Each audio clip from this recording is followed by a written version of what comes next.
Welcome, everyone, to the first official Slab Sharks podcast. Today, we are going to just go through kind of what we are doing and what our plan is for this podcast and kind of introduce you guys to the team and who we are and kind of how we started our journey on all this. So we are still very much figuring out how this thing is going to work, but we are excited to kind of share our journeys and try to learn more and kind of get more insight into different aspects of the hobby and talking to various people. It might not be us two every week or every episode, I shouldn't say every week, but you will have somebody here talking to you or somebody here talking to me or two other people who are going to be discussing various interesting things that are going on in the hobby. So to start, I'm G and I'm here with Derek, that's right. Okay. And we're with Slab Sharks and we are just excited to kind of give you guys kind of behind the scenes and some information about what we go through and also just random things that we're thinking about or discussing or we find interesting. Mm-hmm. So come along with the journey or listen to it or watch it or however you want to and let us know if there's anything you guys want us to talk about or is there anything interesting that you guys would love to hear from us or see from us, and we'll try to get to it. Mm-hmm. Yeah, because I think it's also, there's more than just the cards, right? And collecting the cards is fun, selling the cards is fun, but also like the whole process, the journey, how we got into this, the story behind it. I think it's a lot of fun. Yeah, I agree. And there's also a lot of questions we get every week, even just through our app or our website about how do these things work and all that stuff. And I think we can use this forum as kind of a way to kind of answer some of those questions if we see stuff is happening commonly that's being asked or something like that as well. So we can do that as well. Again, this is a very free forum. We're just here to kind of talk and share our thoughts about certain things. Mm-hmm. Yeah, I had lots of questions too in the beginning when I first discovered Slab Sharks out because I never knew what a consignment service was. Yeah. I was like, what is that? Like, you guys, we sell cards for you, ship it for you, take everything for you. Like, it's this interesting process that I honestly didn't know anything about. Like, I had a bunch of cards, I wanted to sell them, but my problem was, how do I find a buyer? And if I do, how do I know it's going to be safely shipped? How do I know I'm going to get payment done? How do I know it's going to be legit and secure? But then, like, this is what Slab Sharks basically takes care of everything for you, right? Yeah, I do remember you coming in with all those questions. Just a little backstory. Why don't you explain to how you actually came in contact with us for the first time?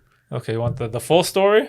We can take a miniature but almost full story version. Yeah. Okay, so basically, I was working in the area as a courier, and Slab Sharks came up on my list as a company that had a pickup, so a bunch of packages that were going out. So I, showed up to the parking lot, came in, grabbed a bunch of boxes as normal, didn't really think anything of it. And then as the weeks went by, I kept coming back. And I was like, what is this? Slab Sharks? Like, what do you guys do here? And then Karn was at the front. He's like, yeah, you into sports cards? And I was like, sports cards? Not really. I collect Pokemon cards. He's like, yo, Pokemon cards? Bring them in. I'm like, bring them in? Like, for what? And he's like, if you have Pokemon cards, sports cards, any type of memorabilia, TCGs, and you want to get rid of it or sell it, we take care of all of that for you. And so I was like, really? Because for the longest time, I had this massive Pokemon card collection from the late 90s. And it was collecting dust. It was in my basement. I didn't know what to do with it. I kind of wanted to sell it, but sell it to who? Someone on Facebook Marketplace? Like, I don't know. I can't trust someone to sell a bunch of, old Pokemon cards. It could be worth thousands of dollars, right? So I brought them here. And then you guys basically explained the whole process, how you went through my cards, you figured out what was valuable, what we could sell, and you would post it on eBay. You would take care of all the fees. You take care of all the shipping, just take care of the whole process. And I basically just get a payout at the end. And I thought that was amazing. I was like, wow, I can actually convert this Pokemon card collection that's been sitting in my basement for 2 decades, that's collecting dust, into some money that I could use for something that I could buy or pay for. And I thought that was awesome. And so I brought the whole collection. We listed it up, and to be honest, I loved everything about it. Like the service, the transactions, the payout, everything went smooth. There was no problems. I had some big cards, like I think it was like a Shining Charizard. Yeah, I remember that card. You guys got it graded. Yeah. Paid for the PSA fees up front. Like there was nothing that I had to do. All I had to do was bring my whole collection, give it to you guys, and you took care of everything. And then I just loved it. You did catch us at the very early on in our consignment business, at least in this office, and we were definitely like, you know, the whole process of everything you went through, where you brought the whole collection to us and we went through it individually and stuff.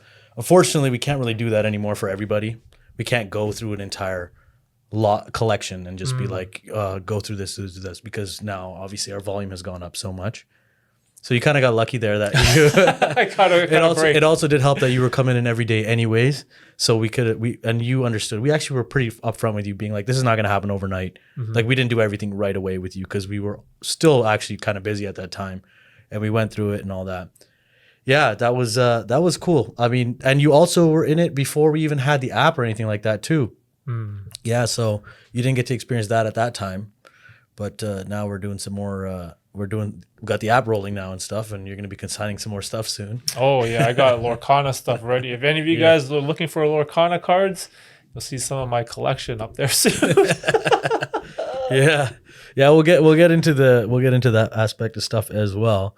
I just wanted to ask you, like, when you came into the office and you were trying to figure out what was going on, I know you mentioned that you were unaware of this like consignment business and like what that actually meant or that they even existed, but what was it that actually gave you that confidence, like, to actually use us? I'm actually genuinely curious. Like when you first came in, because you were unfamiliar with the territory of consignment.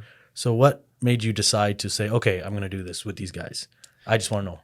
Okay, so probably every regular person like myself who is outside of this industry probably has this same feeling of or fear of getting scammed. Especially when you have some type of valuable memorabilia, hockey cards, basketball cards, whatever it is, and you want to sell it, you always have this internal feeling like, oh man, I don't want to get scammed. Someone's going to steal my cards. I might not get paid properly. So that was my initial thought. You're always skeptical. Yeah, at first, of right? I course, was like, of course. what is this? Like consignment? I didn't even know what that was. But I remember I was in here talking with you guys, and then I really started to gain confidence when someone came in the front door, they dropped off a box, hockey cards, they signed, they left. I was like, oh, okay, that was quick. Kept talking to you guys. Next dude comes in, drops off another case. And I'm like, is this like a revolving door here? Like people just kept coming in and dropping off stuff. Okay. They're dropping off, I think, mostly hockey cards, I think. Something like that. And so as soon as I saw that, I started to gain more confidence. And then what really sealed the deal for me was when I went to the eBay store. So I went to the Slab Sharks eBay store account, and you guys, I think you had like 15,000 feedback at the time, and it was like 100% positive.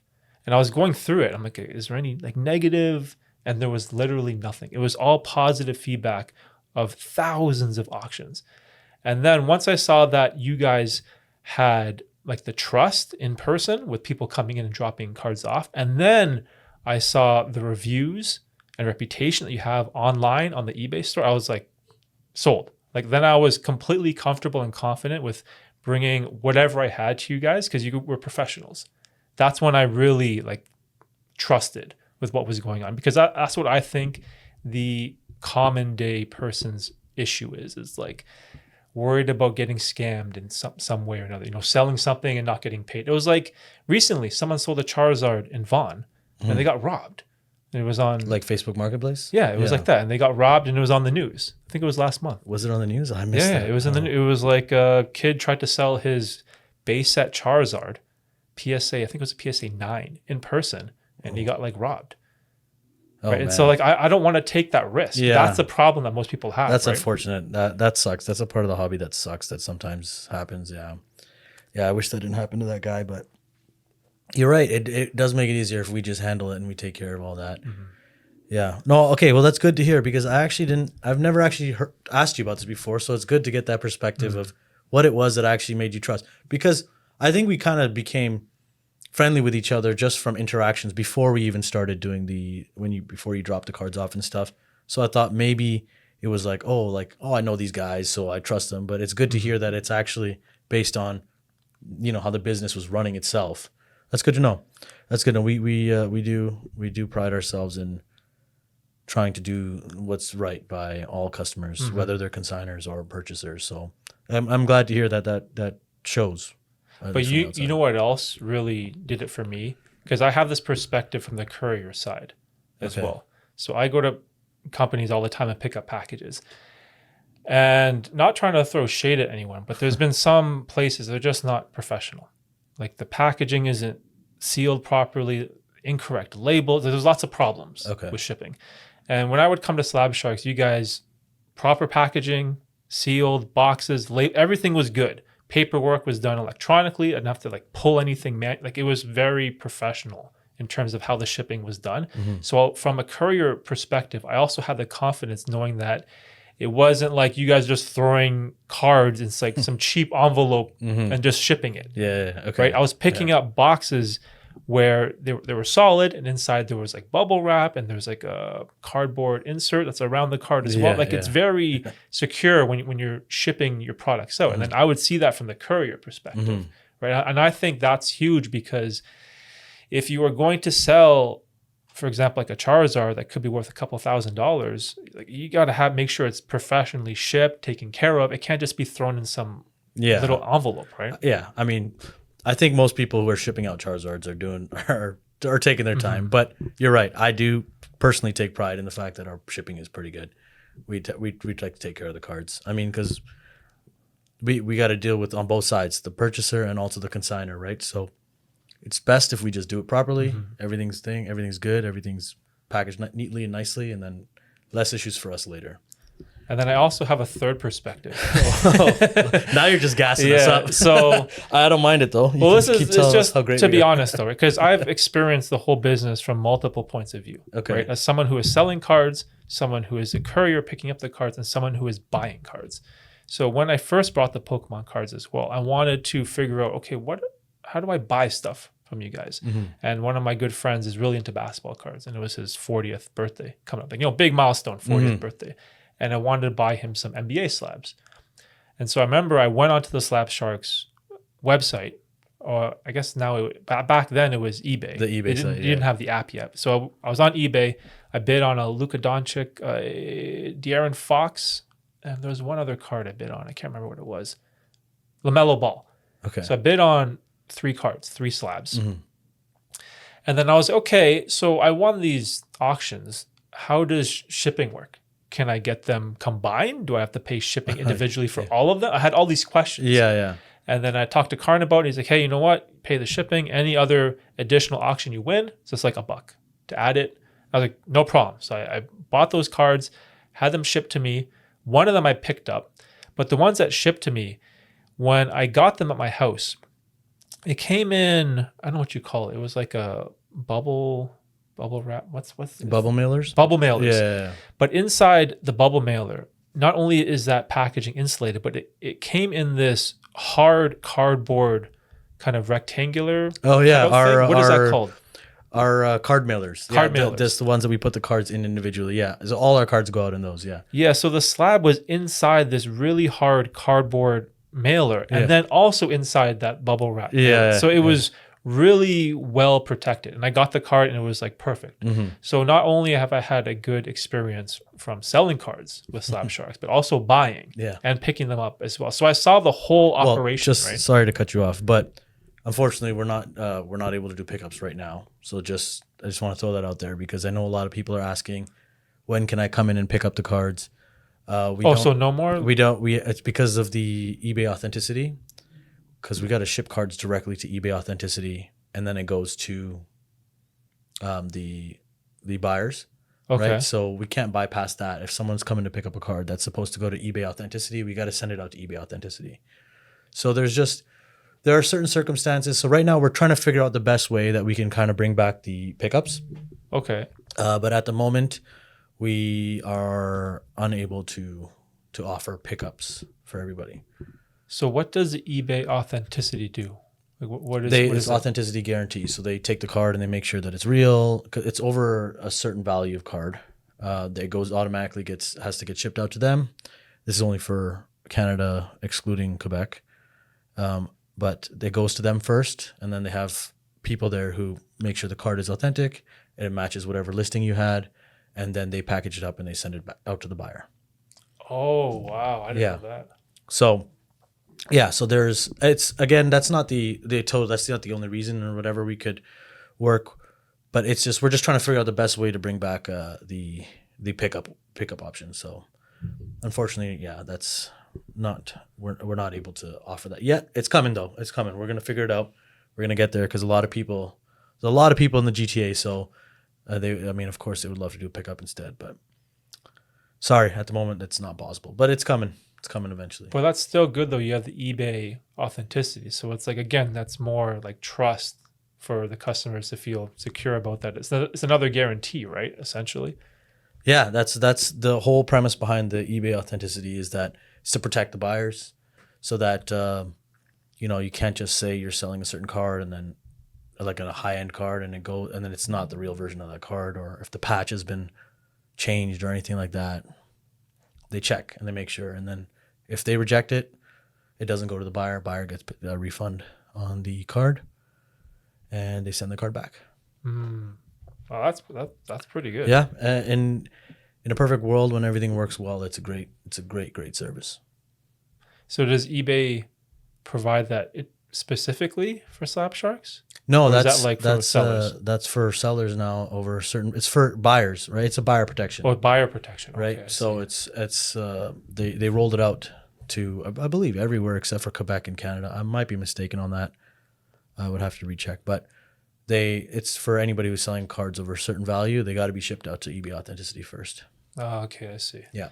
See, for me say if I'm a buyer, I like that though, because the more guarantee, the more security, the better I feel when it comes to just buying cards online or selling. You know what I mean? The whole experience. Yeah, it definitely adds trust to the whole process.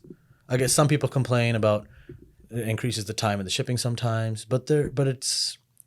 I personally think that it's a good addition to the process, because it just helps, as you said, bring trust into the hobby, and stops people from being able to scam on eBay by selling fake cards or anything like that, right? Without having to go through a whole process. And then, yeah, so there are some people have some thoughts about it, and of course, like any new implementation of any like industry changing standards, there's always going to be some hiccups and people who are opposed to it. But if it works the way it's supposed to, I think it's wonderful. And it's been working pretty well. So yeah, because that would take security over time, like any day. Like if I had to wait a little extra just to make sure it's 100% secure, like for sure. Mm-hmm. Like that's what I'm concerned about. Yeah, but that's your style of collecting. You're a collector who collects to collect. Mm-hmm. You're not somebody who's buying to flip or something like that. It's just these are just. I mean, I'm just trying to just get in the shoes of somebody who might be complaining about that. I'm not. Just for the record, I'm not complaining about that.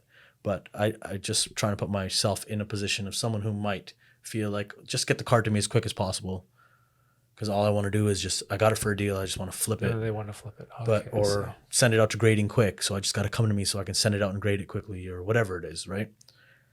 Everyone's got their comfort levels for various aspects, trust versus time. Yeah, I've known that, or I've seen firsthand that people in this industry have like very different goals.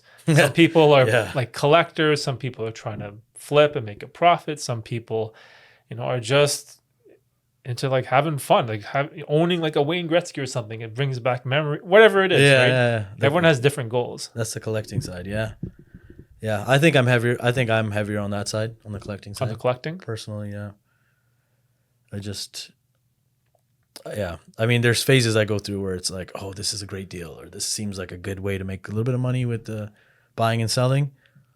And so I don't ever turn a blind eye to a good deal if I find one somewhere. But personally, I think I'm more of a collector. You're more of a collector. It's kind of a joke among the office that I don't ever sell. I just buy. Infinitely buying.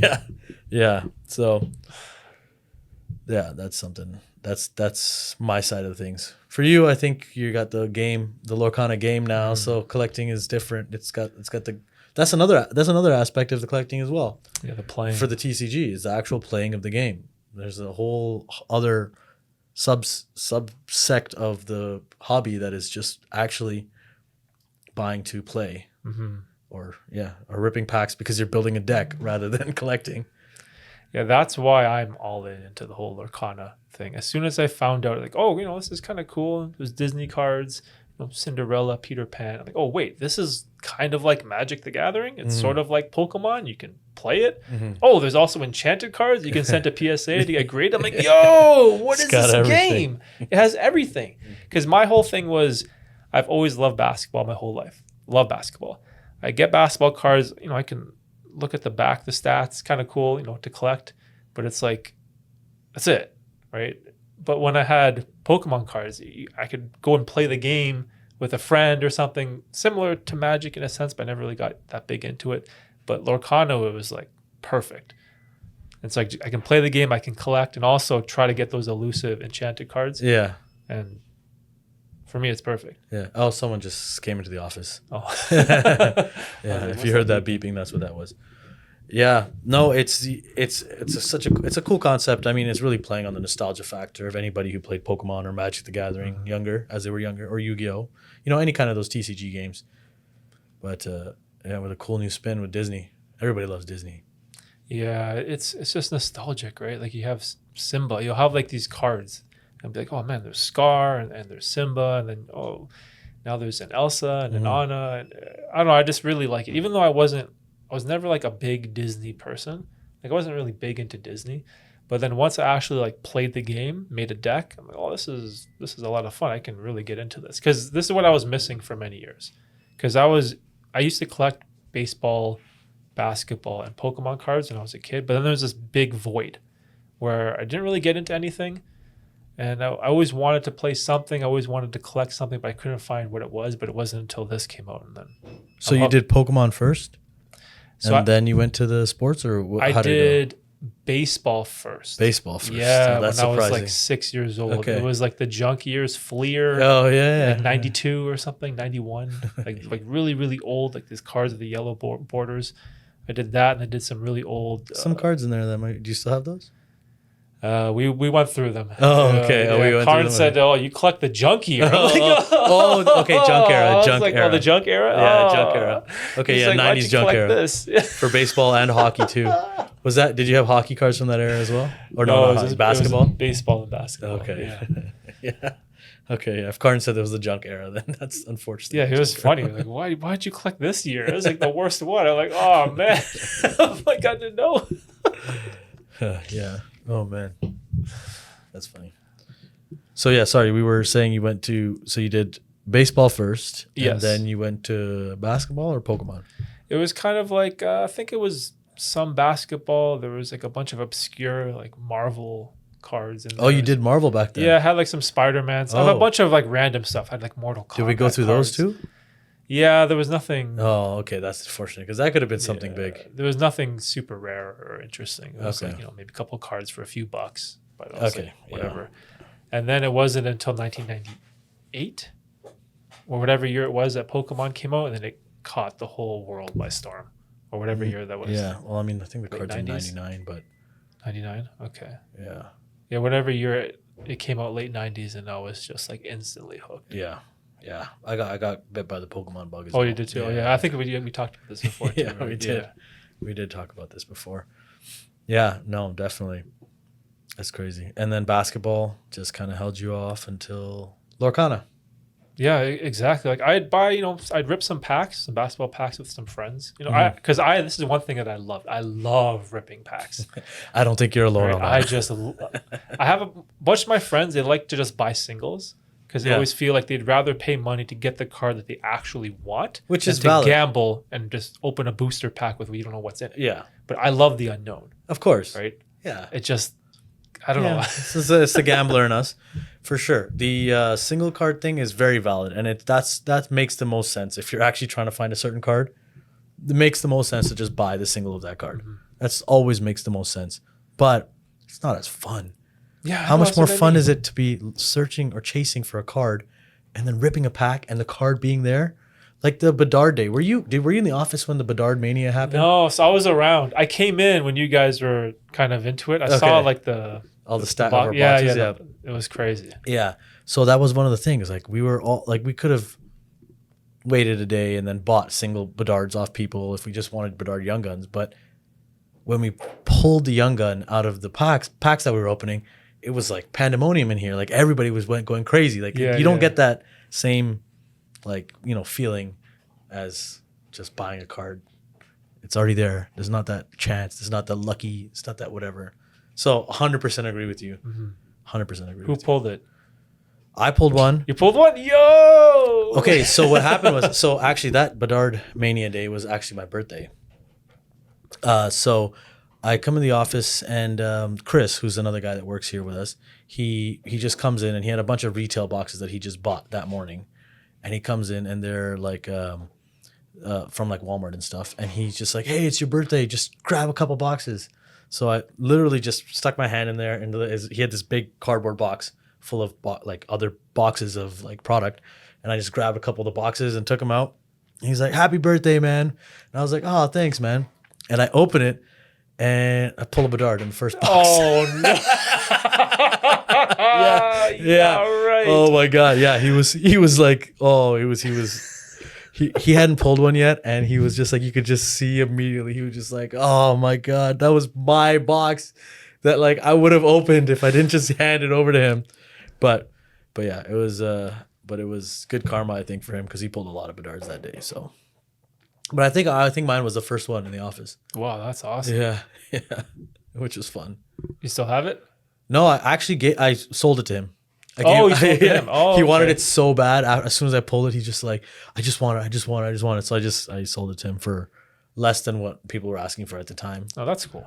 Yeah, I mean, it was just like whatever. I probably should have given it to him. That probably would have been the better thing to do, but I was already a little tipsy. And I was kind of also just being like, rubbing it in on him a little bit. Just be like, I got the Bedard. That's amazing. Yeah. That's so cool. Yeah. Wow. It was fun. That was a great day. That was an amazing day for the hobby. And I just never seen a product release for Series 2 like that in my life. Like the hype? For the hype I mean, of course, there's hype when the Matthews year and there's hype. Like anytime there's a big McDavid year, there's always a hype and everything. But there was just something different about the Bedard year. I don't know. I think just the combination of the industry shooting up during the COVID time, and then obviously the prices crashed a little bit. But all those people that came into the hobby are still here. Mm-hmm. Prices had gone down after they were at an all-time high, but the people are still here. And now there's this exciting new prospect for hockey that's coming out, and you can get his card in a retail box and from a Walmart, right? So I think it really just brought everybody. There was a bounty for like 1.1 million USD for the gold outburst. Like there's just a mania. It was legit Bedard mania, which was fun. It was a lot of fun to be a part of. Did anyone pull that gold outburst? I don't believe so. Still, so one of one. So there's only one of them. Yeah. So wow. So I believe, I don't know. I could be mistaken. I haven't looked it up in a while, but I feel like that's something I would have heard about, and unless it's been pulled and it's being held secretly, someone doesn't want the attention. I don't know. It could have been well, that one you got to get in a hobby box, but maybe some kid got it for a gift.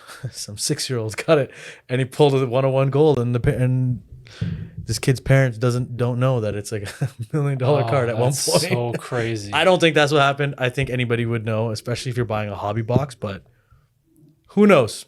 Yeah. There's also the e-pack that's coming out for it. We talked about e-pack last time, and maybe it's in the e-pack. That was fun. Those are the packs that you're opening, right? Yeah. That was a lot of fun. Yeah, that was fun. So that's like getting popular too? That's been popular for a while. It's been popular. Yeah, okay, I see. Yeah. But anytime there's a product on there that's big, like for example, when Series 2 gets on there, people are gonna buy like crazy for like Bedard again. And then you could possibly get the gold 101. Wow. Mm-hmm. So there's no guarantee that the gold 101 is in the physical. So those cases are physical as well. So what they do is they just take a bunch of cases off the line and they rip them and scan I them. see. Okay, so they're taking the physical case. Yeah, they just take it right off the line. So that's what they say, is they just take a random assortment off the line, whatever allocation is for EPAC, and they just open it. They open the packs and they scan all the hits and they put them in the EPAC, like a photo of them. Wow. Yeah. So it could be there. There's probably some upper deck employee that would know if it is in there, if it is there, if it was a EPAC exclusive. But so if you ever ripped that card, the gold 1 of 1, what would you do with it? Would you get it graded or would you get it? Immediately call the people that had the bounty at one point. Just be like, you guys still want it? You still want that $1 million? It doesn't have to be 1.1 anymore, but I'll take 1 for it. Yeah. No, I would definitely sell that card. Oh yeah. That's a fun card. That's like the ring card. Remember the 1 ring? Oh man, yeah. Yeah. Is that the Post Malone one? Yeah, the one That's Post. crazy. Yeah. That's great. That's like the Lord of the Rings Magic the Gathering card or something, right? Yeah, it was a 1-1, the ring. How That much was did pulled. That was pulled in Ontario. No way, really? Yeah, not too far from here. What? Yeah. Damn. Yeah. We're getting a lot of luck in Canada for random 1-of-1s like that. That's so cool. Mm-hmm. Need Disney come up with some crazy 101 gold Mickey Mouse. Let's go. I'm sure they will. I'm sure it's only a matter of time. I would love that. That's what I also love about like the sports cards. You have like this elusive like 1-of-1 thing, or we had some Steph Curry's here last week. The sign auto, The exquisite they were rookie like autos. yeah, they're like out of 200 or something. 215? Yeah, something like that. That's so cool. Yeah. Because there's a limited supply of how many there are, right? Yeah, so you kind of but skipped that part of the collecting game where when you get to the higher end of the sports cards, everything's got parallels now. Everything's got everything. Not everything, but almost everything has parallels that are numbered. Like any of the cards that are like inserts would have, almost all of them have parallels that are numbered. Oh, okay, I see.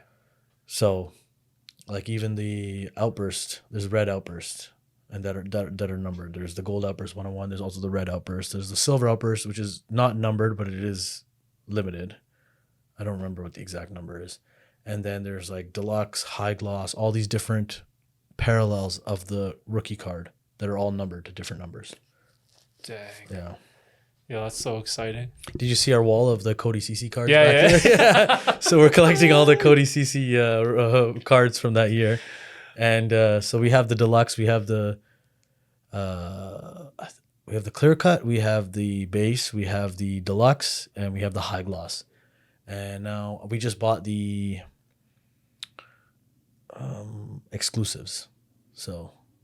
And then they're on the wall. Yeah, in the office. Yeah. So I'm like, what is this? Who is that? I didn't even know who that was. I'm like, who is this guy? It's Cody Ceci, man. He's playing in the Stanley Cup Finals right now. Oh, is he? Yeah, he's Edmonton. Oh yeah, right. That's hilarious. Yeah. He's a player that's played on all of us in the office who are fans of different Canadian hockey teams. He's played on all of them, so he's our common denominator. I so see. That's why we have him as the name of our fantasy hockey trophy. It's the Cody Ceci Cup because he's like the one player that he's been on every one of our teams. So it's perfect. So we're collecting all of his cards. That's so funny. Yeah. Did you guys DM him? You DM'd Well, him yeah, because we wanted to let him know. We're like, dude, we're all fans, and like this is crazy experience that we got Edmonton fans, we got Ottawa fans, and we got Toronto fans, and you've played for all 3 of those teams. So we have the Cody Ceci Cup. We compete every year for the Cody Ceci Cup. And he never got back to us, unfortunately. But yeah, he left us on red. But if you're listening, Cody CC, we would love a message. Yo, Cody CC, check your DMs, bro. Actually, no, DMs. Just focus on winning that cup right now. I'm rooting for Edmonton, bro. Just like McDavid getting a cup would be huge. That would be epic. Yeah, because he's from Richmond Hill, isn't he? Isn't he from Richmond Hill or something? I don't think he's from Richmond Hill. I mean, or Toronto. I think he's definitely from the GTA, but I don't remember. I feel like I knew it before you said Richmond Hill, and now that you said Richmond Hill, my brain is farting.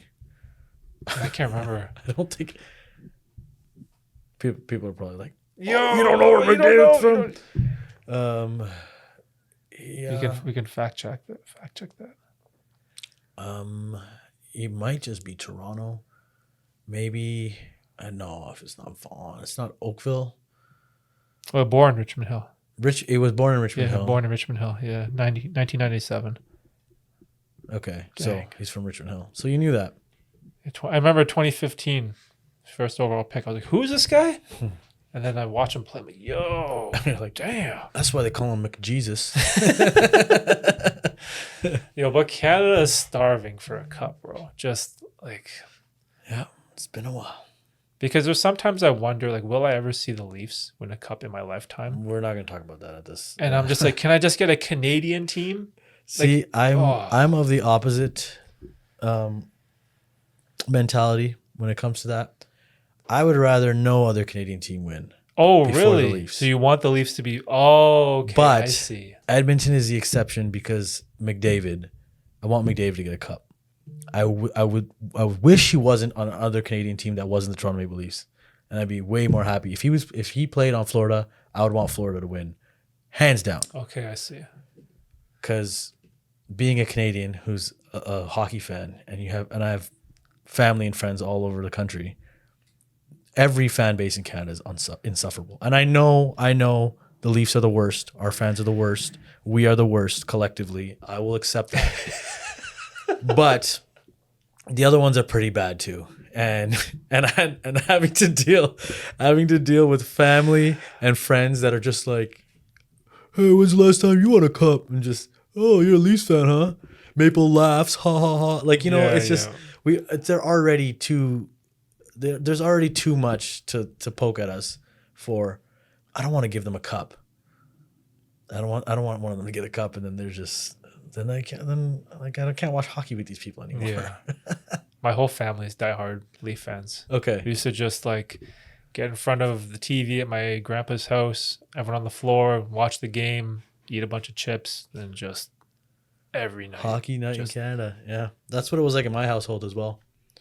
My parents loved the Leafs as well. And that's how I became a Leafs fan. Yeah, it's just so much pain and agony. Yeah. Generational trauma, man. That's why when the Raptors won the championship, I was so happy. Yeah. I couldn't believe it. I'm like, I got to see the Raptors win a title like in my lifetime. Yeah. I thought it would never happen. Yeah, same. Like unbelievable. A Canadian team in the NBA won the championship. Yeah. Yeah, no, that was definitely very, very special. That was something you saw how the city exploded when that happened. It was crazy. And that's just how much of a lack of championship pedigree there is in the big three sports. Mm-hmm. I mean, I don't count football for Canada. Obviously, we don't have a team in Toronto, but for the big three in Toronto would be basketball, baseball, and obviously hockey. And the Jays won in '92, and that was the last time there was a team. I mean, that won. And the year after too, right? The back-to-back. 91, 92? I can't remember. I remember I watched it, but I was a kid. I didn't understand the significance of it. I'm like, yay, we won. We beat the Atlanta Braves or whatever. And I didn't understand. Phillies. Or Phillies? Yeah. I think Phillies was. I only know that because of the Drake song "Back to Back." Oh. And was it one Atlanta Braves? maybe the first one was Atlanta Braves, or one of them was Atlanta Braves. Maybe one of them was Phillies. But we definitely beat the Phillies for a championship one year. It might have been 90. Might have been. I think it was 91, 92. Or do you think it was 92, 93? I can't remember. I just remember being a kid. I know and 92 is watching one of them because that's the year of my birth. So I okay. know that I was born one of the years that they won. I feel like I was like 7 years old or something, and I watched the game. I watched Joe Carter hit the home run in the TV in my parents' house. My dad and my mom were just going nuts, and I'm like, "Yay, cool! The Blue Jays won." I couldn't understand the magnitude of the situation, right? But when the Raptors won, though, it just like blew my mind. I'm like, "What? This is amazing!" I was so. It was crazy. I was actually in South America when the Raptors won the championship. Oh, really? Yeah, I was in Bolivia, and I was there just like backpacking with one of my buddies, and I was in Toronto for the Eastern Conference Finals, so I saw I went to a Real Sports Bar and watched the game where we beat Giannis, where we beat the Bucks. That was the Eastern Conference Finals, right? Yeah, we beat them. Yeah, because after that we went to the finals.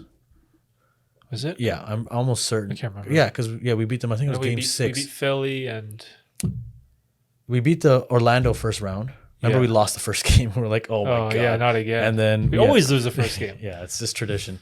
Yeah, it was Orlando. Then it was Philly, which game 7, which is the greatest basketball shot in the history Kawhi of shot. the Kawhi shot. I have like poster of that in my house for sure on the wall. And then it was the Bucks, which is the Giannis. Eastern Conference Finals, and then we won in game 6, I believe, in Milwaukee. Okay. I'm almost certain. I can't remember. Because I remember I was at Real Sports with a bunch of people. It was one of my cousin's birthdays, and afterwards the streets were just packed because we had just won Game 6. But I was in Toronto, and then I flew out to Bolivia, or South America, next couple days later. So for the whole Golden State series, I was like out of the country in places that like the Amazon. Man, you're in the jungle, bro. Yeah, I was in the jungle. So luckily for the final game, me and my buddy, we were just in La Paz. We just ran to a random pizza store because we chose it because it was the only one that had a television out of all the stores or any restaurants in the whole street. And it was playing like some soap operas or something. And we were just like, there's no way that this random small pizza shop in La Paz has access to the Raptors game right now. We go in there, we just ask them in our, Google Translate Spanish to be like, can we put the Raptors game on or basketball? And they're like, okay. And they switched the channel and the Raptors game was on.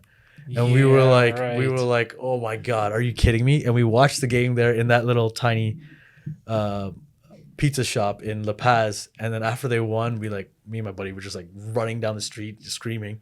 But La Paz has a crazy high elevation. It's like, I don't know, 7,000 meters up or something. It's like something crazy up. The city itself is super high elevation.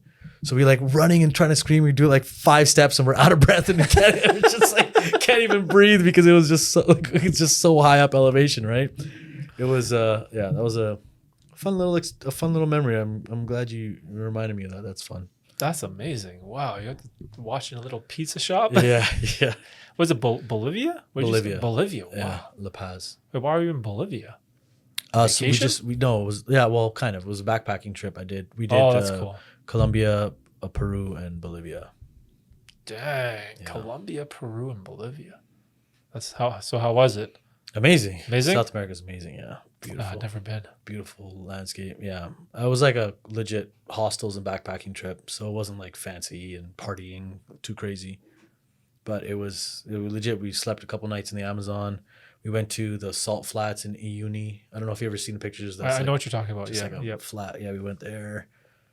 Obviously, we went to Peru. We didn't get a chance to do Machu Picchu and stuff, but we definitely explored around in Lima. And then we did Cartagena in Colombia. Dang. And no, we didn't do any. Yeah, we just did Cartagena and Santa Marta and that area there, on the coast. It was cool. It was a lot of fun. Really, really beautiful country. Yeah.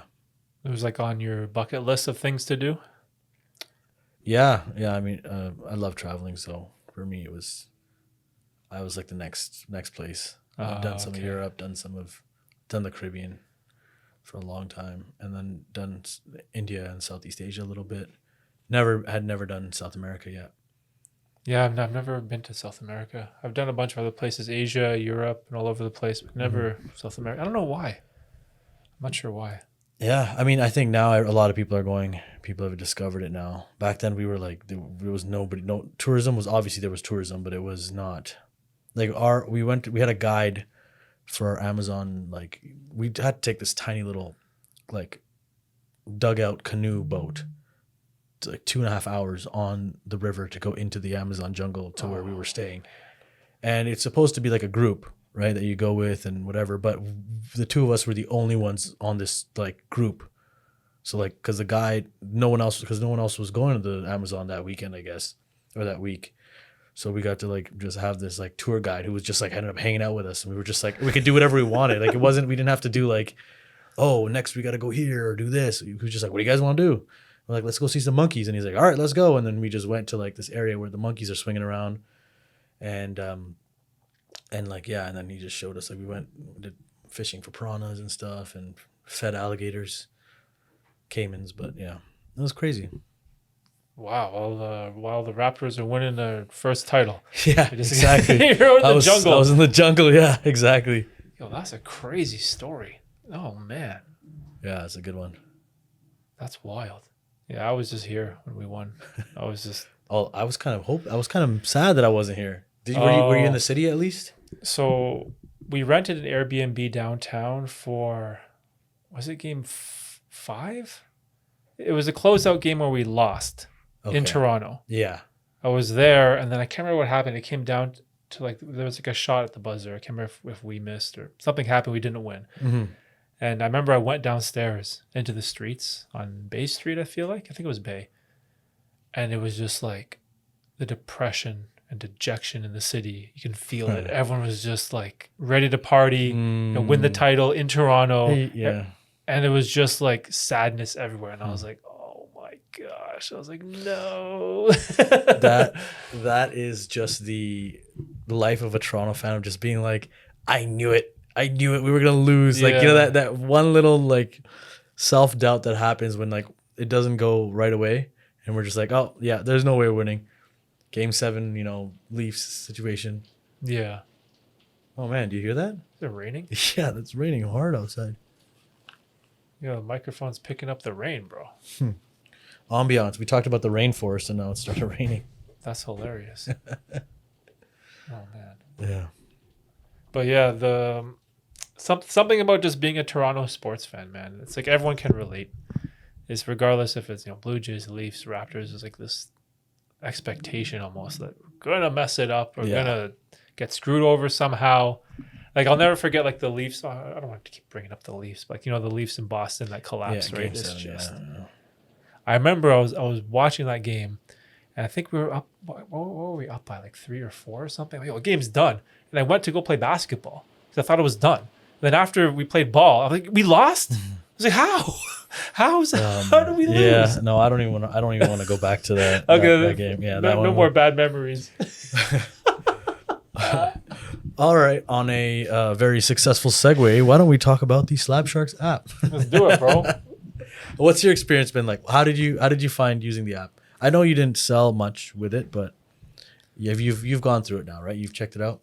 Yeah, so I downloaded the app. I remember you had the app release party at the event. Mm-hmm. Was it? There was a card event at the expo, right?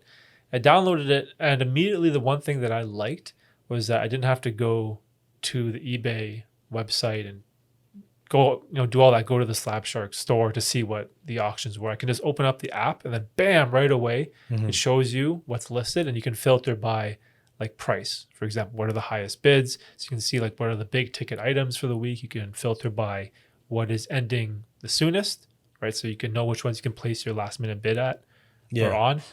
And so I really like the app. And then you just hit the auction that's on the app, and it brings up like eBay and like your Google Chrome browser or whatever you use, and it just brings you to the card right there. So I think it's good because it kind of streamlines the whole business, whereas before it was kind of clunky for me because I was like, okay, I got to go to eBay. I got to go to Slab Sharks. I got to like filter. Okay, let's see what hockey cards you have. Or I was searching for Pokemon. So I was going to the Slab Sharks store and searching through the store for Pokemon just to see. And I have all these like tabs open in my Google Chrome. And I was like, but yeah, I think the app's good. I haven't sold anything on there yet though. So I'm not sure how that experience is like. Okay, well, I can kind of explain it to you how it would go if you were to do it. It's amazing. I used it. I've been using it since we got it with all my items. Basically, let's say you come in with your cards. Let's use your story of the Pokemon cards that you left us with or gave to us at the beginning. And let's say our app was live at the time. So you'd come in, you give us your cards, and as long as you get them in before like the Wednesday cutoff, so Tuesday night, let's say, then or Monday, that's when we prefer everybody, Monday, so we get some more time to work. But you give it to us, we do our normal process like we do with every consignment. We get we title them, we scan them, we check them to make sure everything's good. Then we get the listing ready. So now what we have on the app is all those cards that you gave with us are going to be associated with your account. So you log into your account and you can see all your cards that you have given us, all your consignments that you've given us, even before they've gone live. We have a preview. So once our listings are ready to go, but they're just waiting because we do Thursday auctions, it's usually Wednesday, like early evening, you'll see it pop. You'll get a notification that some of your cards are now scheduled to go up. And you can go on the app and you'll see all your cards and all your items that are there that are going to go up tomorrow or the next day on Thursday.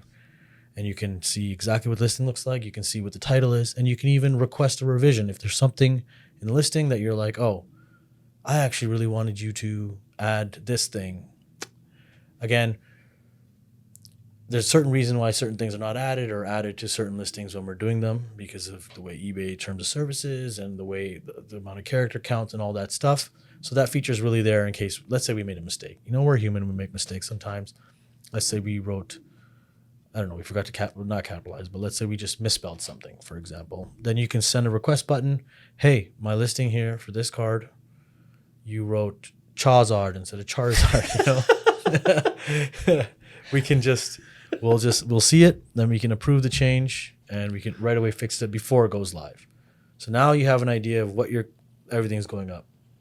Now that everything is about to go up, you can set it up so that you want notifications. But you want notifications. Do you want it every time a bid is placed on any of your items? You can set it up that way. Oh, wow. Do you want it when your item is ended only? Do you want it when, or do you not want those notifications at all? Like some people are just like, they have like 50 cards going up. They don't want it every time you get a bid on all of them. It'll blow your phone up. But you can set your settings to however you want for your notifications.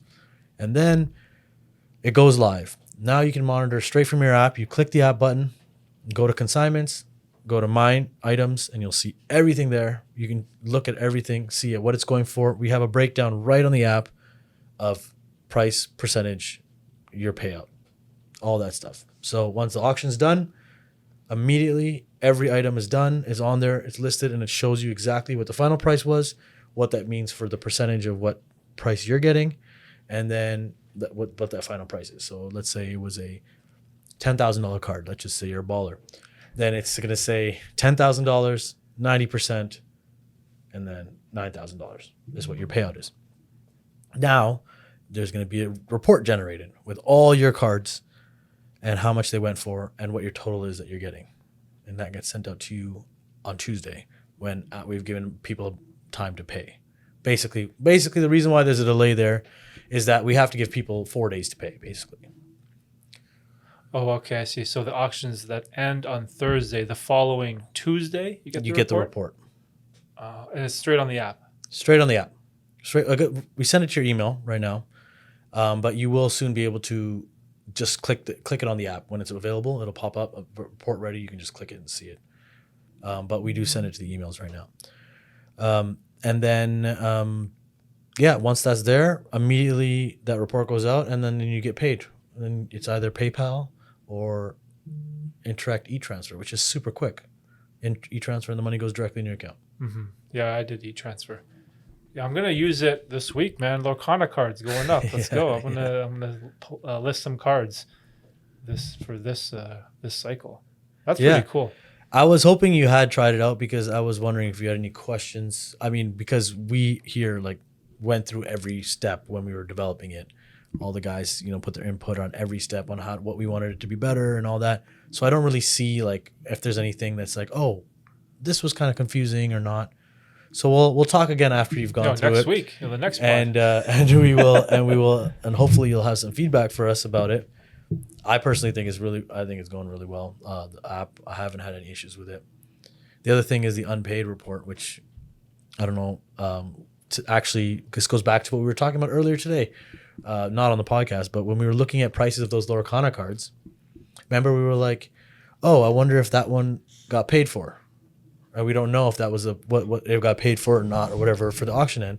So for Slab Sharks, we now have the ability to check if a card is unpaid. So we'll have an entire page that you can filter for, and it shows all the auctions of ours that ended but were not paid for. So we know that then that those comps are not real, or not that they're not real, but that they're actually not paid for. Oh, I see what you're saying. So like the price that it says that it quote unquote sold for, but it's technically not paid for. Yeah, Okay. It didn't get paid for, so it's going up again next week or whatever. It's getting relisted, but we have that now, and that's believe that's an industry first, that people can actually check to see all the ones that are unpaid, and you can kind of keep a track, and then everyone can kind of keep a track of like what cards are getting unpaid or what cards there seems to be some hesitation to purchase for whatever reason. So you as a buyer, let's say you bid on a card but you lose, then you can check to see if it was unpaid or not. Then you would know it's going to go up next week. So then you would know to bid on it again. Yeah, that's exactly. Well? Yeah, we'd be able to check that as well. Okay, if you lost it and it didn't get paid for. Yeah, because that would be good to know. Because me as a buyer, if I lose an auction, I just assume I lost it. I wouldn't think like it might be unpaid. Yeah, like that Umbreon, right? Yeah, the Moonbreon. Yeah. That card was crazy. Yeah, PSA 10. It got paid for last It did? week. Yeah. I love that card. Yeah, it's a nice card. I was looking at the card and it's like such nice artwork for a Pokemon card. Beautiful card. Man, if I were to get back into Pokemon, I would have loved to have that card, man. It was so nice. If you ever see any Evolving Skies packs and just rip them, you might get one. What's the odds of that though? I think it's one of the very crazy, rare ones. Right? Yeah. Dang. But it's a beautiful card. Evolving Skies? Yeah, I believe so. I'll have to double check that for you, but I'm almost certain it's Evolving Skies. Moonbreon. Okay. See if that booster box is still in circulation. Well, they have just the packs at Walmart and stuff. Oh yeah, those Walmart? Like those hanger packs. Okay. Yeah. Yeah, we should rip a pack at the end of every podcast or something. You know what I mean? Yeah. Just try to get that itch. Yeah, I was actually thinking about bringing a hobby box today of Series 2. Maybe it had the Bedard 101 in it, but I'm gonna hold off because if I open that case, then they're all getting ripped. So. Oh, okay, I see. I'd be down for that. Do a pod, rip some packs. I know you would be down for that. That's wicked. Bring some Lorcana though next time. I'll do it. It'll be a tradition. Yeah, I'll bring some One Piece next time too. Okay, I'll bring some Lorcana packs. We can wrap. When the pod wraps up, the end of the episode, rip some packs. Anything good going up on the site? Yeah. Yeah, just a little. What is it? What do we gotta have? We gotta have a fun name for it.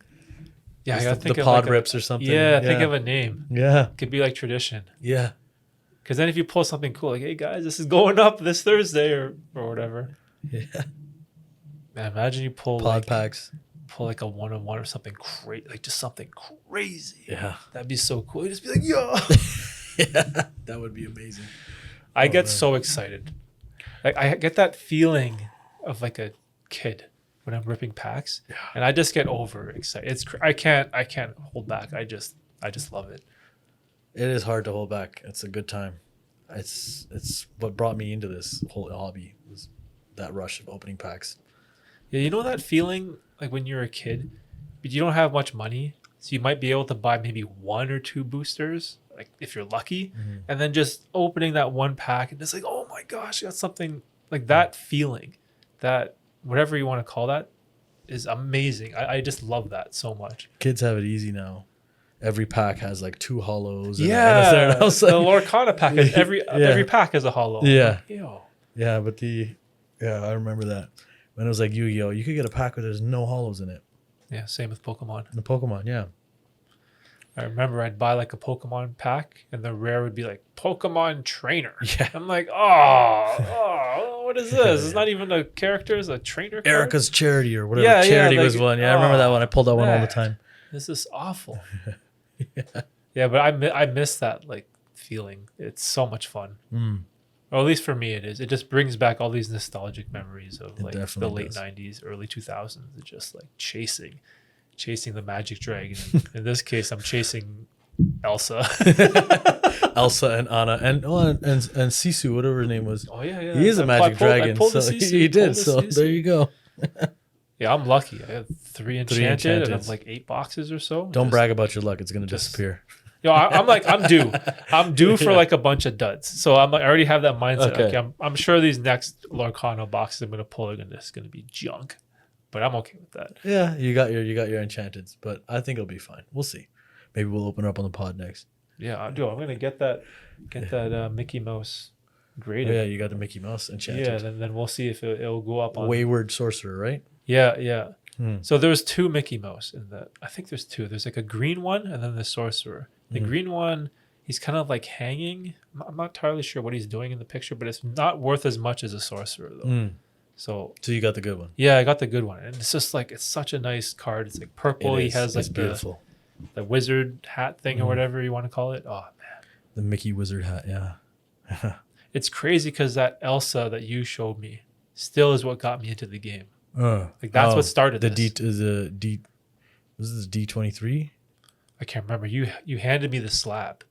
Oh yeah. And I was like, what is this? Oh, yeah, Like, yeah, We yeah. have Elsa? Yeah, What? yeah. Disney Yeah, that's cards right, yeah. going up on auction? Yeah. And you're like, yeah, man. $7,000 card. Yeah. Yeah, it's like something crazy. And I was like, what?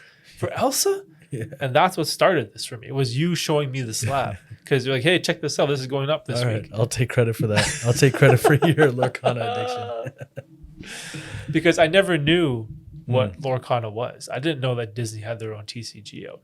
I was looking into basketball cards. And, I think wanted to get into something. One Piece was kind of rough. It's like price point for entry is pretty It is steep. tough. It is tough. But the art is amazing Oh, on dude, those cards. that box that we pulled, that was Yeah. The One Piece boxes are beautiful art. They did a really good job with the art on those. Just every card. Doesn't have to be a rare or just the commons and the uncommons, whatever. Everything is just, the art is beautiful. Yeah. I remember I was laughing so hard because Nav was like, yo, you guys were like going crazy over like these common cards. I'm like, yo, I didn't know, man. I was like, yo, look at this guy. Look at this card. It's probably like 10 cents or something. It just looked cool, man. I thought that was so funny. But yo, look, you gotta enjoy the hobby anyway, man. That's how it looks cool. It's gotta be cool. It's cool to you. It had value to you in that moment. So don't listen to Nav. No, I thought that was hilarious. He's just big on One Piece, so he knows everything. Not everything, but he knows a lot about the One Piece TCG and the anime. So He's the One Piece guy. he's the One Piece guy for sure in the office. So what's your specialty then? Hockey? I wouldn't say I have a specialty. I'd say I'm like pretty good in all of them. And everything? And everything. Not everything. I don't want to say everything, but hockey for sure, because it's just I love hockey and I've been collecting hockey cards for a long time. Basketball as well, because I watch a lot of basketball. Football, I watch football, so I kind of understand who the players are. F1, I watch F1. I guess I just watch a lot of sports. So UFC, I'm not as good at. I'm not as good at UFC. I kind of know the main fights and stuff, but I wouldn't say like I know who the up and comers and stuff are UFC. Pokemon, I loved Pokemon growing up, so that was big. Yu-Gi-Oh, not so much. And then what else is left? Baseball, nothing. Don't ask me anything about baseball. Not baseball, not for you. If they're not on the Jays, I don't know who they are. Or if Okay. they're not on the Jays and they're not Ohtani or Trout, then I don't know who they are. Or like the other random, big guys. Yeah, I'm the same with baseball. Do we have a baseball guy? Who's big in baseball? I'm probably Chris. Chris? Chris is probably. He he's knows his baseball? He's biggest on hockey for himself. I think hockey's his biggest, but I think he knows baseball pretty well. Okay. He's also pretty well versed in everything. And then Karn, of course, he's good with everything. So Yeah, see, I like that. Everyone is like very knowledgeable on a lot of like different games. Yeah. Not different games, but just different aspects of the hobby. I actually, one of the reasons why I wanted to start doing this podcasting is because I want to learn more. For example, I've been asking you so many questions about Lorcana. yeah. And like you even explained to me how to play the game. You even did like a little fun, like you showed me how to do the game. And because I don't know much about Lorcana, and now I know how to play the game. And that's why I want to do this. I want to talk to Nav about One Piece. I want to talk to That's cool. Chris about hockey. He knows more than me about hockey. I want to talk to, Harmon about F1. Oh, he knows is F1? Yeah. Okay. Yeah, he knows, go. and Raja about soccer. He's our soccer guy. Oh, okay. Yeah, he's our soccer guy. Mr. Timu Solani. No. That's Rajdeep. That's different.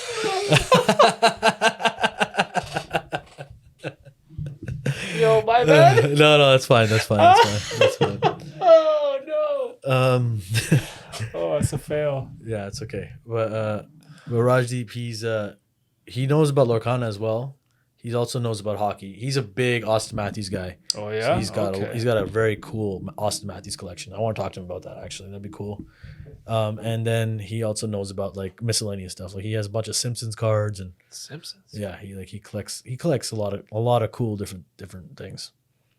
Wow, Yeah. that's awesome. Yeah. The Simpsons. Yeah, he's got those Bart and sketch cards. We just bought like 1,000 of them, or not 1,000, but I don't know how many it was, like 500 of them, and got them all graded or whatever. Yeah. Dang. Are they holding value, increasing in value, or? They got up a little bit. Yeah. Yeah? Yeah. They're cool cards. And they don't grade well, so. Oh, really? They Yeah. don't grade well. What are you bullish on in terms of like future, like hockey cards, basketball? Like, what do you think is going to be like super valuable or increase in value? I mean, obviously, it's all speculation, but I think when Americans start infiltrating the hockey game, it's going to explode. Yeah. If you look at like the most expensive hockey cards and you look at the most expensive basketball cards, they're not in the same stratosphere. Basketball's way more expensive. You look at a Michael Jordan rookie card versus a Wayne Gretzky rookie card, right? Wayne Gretzky's, they get pretty expensive, but not like Michael Jordan expensive. So if hockey was to become like part of the United States is like collecting, and it's not just mainly Canada, then it has the potential to explode. There's a lot of really cool hockey cards that are, relatively speaking, like PMGs, for example, which is precious metal gems. I don't know if you've seen those cards. If you look at, we'll use Jordan as an example again. You look at Jordan versus Connor McDavid. The Jordan one's worth way more. And they're the exact same card, basically, but one is of Michael Jordan, one is of Connor McDavid. So if there's potential there then for the McDavid one, if the U.S. starts getting into hockey, and then they start, spending the money that they spend in basketball cards on hockey cards, there's a potential there. I don't know if they ever will, though, because hockey is just in Canadian blood. Mm-hmm. You got to be cold to enjoy hockey to some degree, and half of the United States is not cold in the winter. So yeah, that's true. It's like in our culture, the culture is different. Yeah, right. Yeah, like we play hockey at recess, and then we play road hockey. There, they play basketball, football, baseball. Mm-hmm. Although it's changing. Look at all these hockey players coming out of the southern United States. Matthews is from Arizona. Yeah. So. Oh, dang. Yeah. So it could be changing. That what I think is probably, in my mind, long term, what could be the biggest explosion in terms of value. If you're thinking like quick, like current, like what's the next big thing? That's tough. That's tough, man. It's so hard to say, right? I think it depends on someone special coming in. WNBA cards might explode. Yo, Caitlin Clark. Yeah. Let's go. Caitlin Clark people thought might have been just an NCAA thing, but now WNBA numbers are going up. People are watching it now because of her.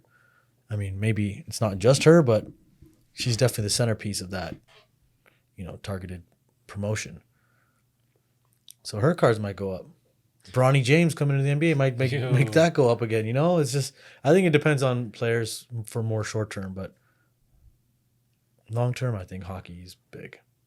Yeah, there was some NBA Top Shop WNBA packs came out yesterday or 2 days ago with Caitlin Clark. I think they were like $30. They're reselling for like $150 on the marketplace.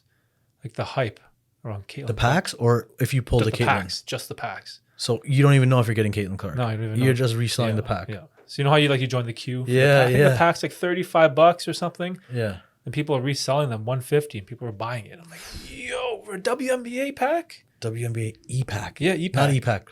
Top Shots. Yeah. Or was it called Top Shot?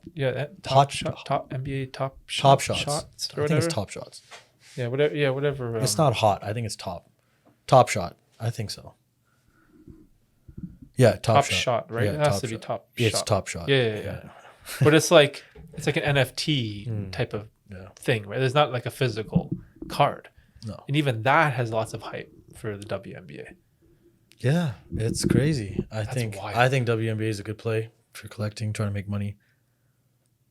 Caitlin Clark's still relatively cheap. I mean, not that cheap, but like relatively cheap.